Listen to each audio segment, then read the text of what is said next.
श्री विष्णवे नमः। एकादशी माता की जय। आज एकादशी है। आज के दिन एकादशी माता की कथा सुनना बहुत शुभ माना जाता है। साथ ही आज सुनी जाने वाली आमलकी एकादशी व्रत की कथा भी सुनेंगे। देर न करते हुए आरंभ करते हैं। जैसा कि शास्त्रों में वर्णित है, मूर नाम का एक दैत्य था। रावण और कंस की तरह वह भी बड़ा आतंकी था। स्वर्ग में देव सहित सभी देवी देवताओं को वह पीड़ा दिया करता था। सब लोग उससे रक्षा मांगने श्रीमन नारायण की शरण में गए। भगवान ने कहा, मैं उसे संभालता हूँ, आप चिंता मत करो। भगवान मूर के साथ युद्ध करने लगे और साथ ही अपनी शारीरिक शक्ति लगाकर भी भगवान कहीं ना कहीं बहुत अधिक थकान सी महसूस कर रहे थे। युद्ध हारने की स्थिति में वह आ गए थे। भगवान को युद्ध के मैदान से पलायन करना पड़ा। वे हिमालय की एक गुफा में छुप गए। मूर भी उनका पीछा करते हुए वहां पहुंच गया। भगवान ने ध्यान करना शुरू किया और मन में एक अलग ही तरह की शक्ति उत्पन्न हुई, जो कि उनकी मानसिक शक्ति थी। इस शक्ति ने बाहर निकलकर मूर को अपनी तलवार से मार दिया। हम जानते हैं कि शरीर में 10 इंद्रियां हैं, 5 ज्ञानेंद्रियां हैं और 5 कर्मेंद्रियां हैं। 11वीं इंद्रिय मन है। संस्कृत में एकादशी का अर्थ है 11। चूंकि यह देवी उनके मन और भगवान की 11वीं इंद्रिय से निकली थी, इसलिए भगवान ने उन्हें एकादशी नाम से पुकारा। एकादशी माता की उत्पत्ति का दिन उनके सुंदर स्वरूप के रूप में जाना जाता है। माता एकादशी के अंतिम चरण के दौरान उत्पन्न हुई थी। इसे जयंती कहा जाता है और उन्होंने द्वादशी के पहले चरण में दैत्य को मार डाला था, इसलिए इसे स्मृति कहा जाता है। एकादशी व्रत अपने आप में बहुत विशेष माना जाता है। इस बारे में एक दूसरी सुंदर कथा भी श्रवण करने को मिलती है। एक बार की बात है, गालव मुनि ने भद्रशिला नाम का एक सुंदर पुत्र जन्म दिया। भद्रशिला ने छोटी सी उम्र में ही एकादशी के व्रत का पालन करना शुरू कर दिया। मुनि ने उन्हें ऐसा करने के लिए कभी कहा नहीं। एक बार मुनि ने भद्रशिला से पूछा कि उन्हें इस व्रत के करने के लिए किसने कहा और इस ज्ञान को कैसे उसे प्राप्त हुआ। भद्रशील ने कहा कि कई जन्मों से एकादशी व्रत करता आ रहा हूँ। आमतौर पर किसी को भी पिछला जन्म याद नहीं रहता। जब तक आप माँ के गर्भ में रहोगे तब तक आपको अपने पिछले जन्म का ध्यान रहेगा, लेकिन जन्म से ठीक पहले ही स्मृतियां मिट जाती हैं। लेकिन भद्रशील को अपने पिछले जन्म की याद उस समय भी थी। यह एकादशी व्रत की शक्ति थी, उसका पालन करने का नियम था। वह एक पूर्व जन्म में धर्मकीर्ति नाम का राजा था। उसे ऐसा ध्यान था, धर्मकीर्ति बहुत क्रूर था, उसे कोई भी पसंद नहीं करता था। ऐसा कोई पाप नहीं था जो उसने नहीं किया हो। एक बार उसने सैनिकों के साथ शिकार पर गया। उसने एक हिरण को देखा और अपने सैनिकों को उस हिरण को चारों ओर से घेरने को कहा। राजा ने कहा कि जो भी हिरण को भागने देगा उसका पूरा परिवार को मैं मार डालूंगा। हिरण ने यह सुना और सोचकर विचारने लगा कि सैनिकों को मैं कुछ नहीं होने दूंगा। हिरण राजा के पास से निकल गया। राजा ने हिरण का पीछा किया। सूर्यास्त होते ही राजा ने एक घने जंगल के अंदर वह फंस गया। हिरण कहीं भी दिखाई नहीं दे रहा था। राजा ने एक पेड़ के नीचे रात बिताई। उसने दिन भर में कुछ भी नहीं खाया था। उसे चारों ओर से खतरनाक जानवरों के गुर्राने की आवाज सुनाई दे रही थी। वह सो नहीं सका। राजा ने डर से श्री हरि भगवान की प्रार्थना करना आरंभ कर दिया। फिर सुबह होते ही उसकी मृत्यु टल गई। यमदूत आए और उसके पास से गुजर गए। यमराज ने पूछा, तुम लोग इन्हें क्यों नहीं लेके आए? तब इनका स्थान वैकुंठ में भगवान विष्णु के बगल में है। लेकिन राजन, यह तो महापापी है, ऐसा यम के दूत कहने लगे।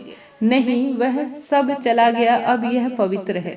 जिस दिन उसकी मृत्यु हुई वह एकादशी थी। उन्होंने दिन भर उपवास किया और रात में जागरण करते हुए हरि का स्मरण किया। इससे उसके सारे पाप दूर हो गए, वह पवित्र हो गया। यमराज ने स्वयं एक स्वर्ण रथ बुलाया और राजा को वैकुंठ भेज दिया। जब लोगों को इस बारे में पृथ्वी में पता चला तो सभी ने एकादशी का व्रत कर बहुत प्रेम पूर्वक श्री हरि विष्णु की कृपा प्राप्त की। श्रवण करते हैं आमलकी एकादशी व्रत की कथा का। आरंभ करते हैं। मेरे साथ आप सभी भी बोलिए, ओम श्री विष्णवे नमः। ओम नमो भगवते वासुदेवाय।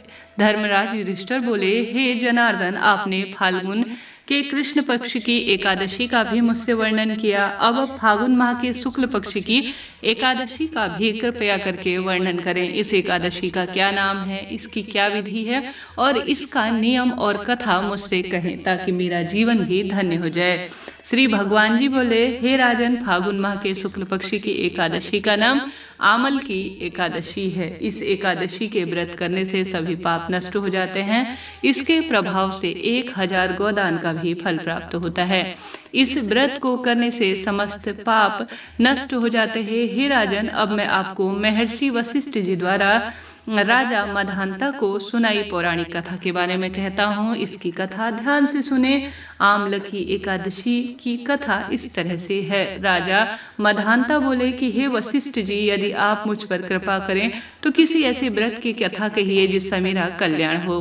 महर्षि वशिष्ठ जी बोले, हे राजन, सब व्रतों से उत्तम और अंत में मोक्ष प्रदान करने वाले आमल की एकादशी के व्रत का मैं वर्णन करता हूँ। यह एकादशी फागुन माह के शुक्ल पक्ष की होती है।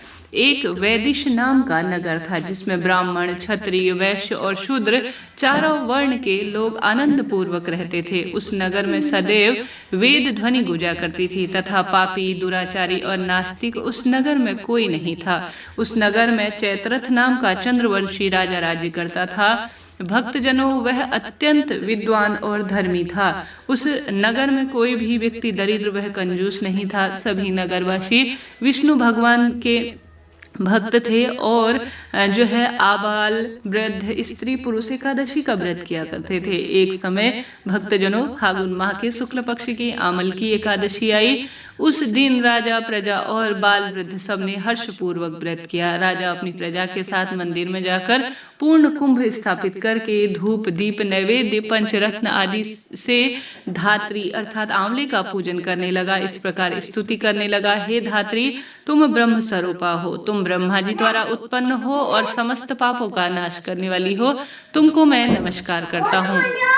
अब तुम मेरा अर्घ स्वीकार करो। तुम श्री रामचंद्र जी द्वारा सम्मोहित हो, सम्मानित हो और आपकी प्रार्थना करता हूँ। अतः आप मेरे समस्त पापों का नाश करो। उस मंदिर में सबने रात्रि को जागरण किया। रात्रि के समय वहां एक बहेलिया आया जो अत्यंत पापी और दुराचारी था। वह अपने कुटुंब का पालन जीव हत्या करके किया करता था। भूख और प्यास से अत्यंत व्याकुल वह बहेलिया रात्रि को जागरण करने के लिए मंदिर के कोने में बैठ गया और भगवान विष्णु और एकादशी महात्म्य की कथा सुनने लगा। इस प्रकार अन्य मनुष्य की भांति उसने भी रात्रि जागरण किया। प्रातःकाल होते ही सब लोग अपने घर चले गए तो बहेलिया भी अपने घर चला गया। घर जाकर उसने भोजन किया। कुछ समय बीत जाने के बाद बहेलिया की मृत्यु हो गई। मगर उस आमल की एकादशी व्रत और जागरण से उसने राजा विदूषक के घर जन्म लिया और उसका नाम वसुरथ रखा गया। युवा होने पर वह चतुरंगी सेना के सहित धन धान्य से युक्त होकर 10,000 ग्रामों का पालन करने लगा। वह तेज में सूर्य के समान, कांति में चंद्रमा के समान, वीरता में भगवान विष्णु के समान और क्षमा में पृथ्वी के समान था। वह अत्यंत धार्मिक, सत्यवादी, कर्मवीर और विष्णु भक्त था। वह प्रजा का जो है समान भाव से पालन करता था। दान देना उसके नित्य कर्तव्य थे। एक दिन राजा शिकार खेलने के लिए गया। देव योग से वह मार्ग भूल गया। भक्तजनों, और दिशा ज्ञान न होने के कारण उसे वन में एक वृक्ष के नीचे ही सोना पड़ा। थोड़ी देर बीत जाने के बाद मलेच्छ अर्थात जंगली जन जो है वहां आए और राजा को अकेला देखकर मारो मारो यह शब्द कहते हुए राजा की ओर दौड़ गए। मलेच्छ कहने लगे कि इसी दुष्ट राजा के कारण मेरे माता पिता, पुत्र पौत्र, अनेक संबंधियों को इसने मारा है और देश से हमारा निकाला कर दिया है। अतः इसे अवश्य मारना चाहिए। ऐसा कहकर वह मलेच्छ उस राजा को मारने दौड़े और अनेक प्रकार के अस्त्र शस्त्र उसके ऊपर फेंके। वे सब अस्त्र शस्त्र राजा के शरीर पर गिरते ही नष्ट हो जाते और उसका वार पुष्य के समान अर्थात पुष्प के समान प्रतीत होता। अब उन मलेच्छों के अस्त्र शस्त्र उल्टा उन्हीं पर प्रहार करने लगे जिससे वह मूर्छित होकर गिरे। उसी समय राजा के शरीर से एक दिव्य ऊर्जा उत्पन्न हुई। वह ऊर्जा अत्यंत जो है विशेष थी और वह काल के समान प्रतीक हो रही थी। वह स्त्री मलेच्छ को मारने दौड़ी और थोड़ी ही देर में उसने सब मलेच्छों को काल के गाल में डाल दिया। अब राजा सोकर उठा तो उसने मलेच्छों को मारा हुआ देखा और वह कहने लगा कि शत्रुओं को किसने मारा, इस वन में कौन है मेरा हितैषी, ऐसा वह विचार करने लगा। तो फिर उसके बाद हुई एक आकाशवाणी और वह आकाशवाणी कहने लगी कि हे राजा, इस संसार में भगवान विष्णु के अतिरिक्त तेरी कोई अन्य सेवा जो है रक्षा नहीं कर सकता। इस आकाशवाणी को सुनकर राजा अपने राज्य में आ गया और सुखपूर्वक जीवन व्यतीत करने लगा। महर्षि वशिष्ठ बोले, हे राजन, यह आमलकी एकादशी के व्रत का भी प्रभाव था, जो उसके इस जन्म के साथ साथ अगले जन्म पे भी उसके उद्धारक और रक्षक के स्वरूप में हुई। एकादशी व्रत का अपना एक विशेष महत्व है। इसे करने से सब कार्य सिद्ध हो जाते हैं और अंत में विष्णु लोक में स्थान प्राप्त होता है। आमलकी एकादशी के दिन आंवला वृक्ष के पूजन का विधान है और एकादशी व्रत को करने से जीवन में सब सुख प्राप्त हो जाते हैं। इस जन्म के साथ साथ एकादशी व्रत का पुण्य अगले जन्म में भी हमारे साथ रहता है। आप सभी मेरे साथ बोलिए, एकादशी माता की जय, श्री हरि विष्णु भगवान की जय, जय हो खाटू नरेश की जय, श्री शिवाय नमस्तुभ्यम। आप सभी ने कथा सुनी, आपका धन्यवाद और आभार। कृपया वीडियो को लाइक जरूर से करें, शेयर करना न भूलें। हर हर महादेव।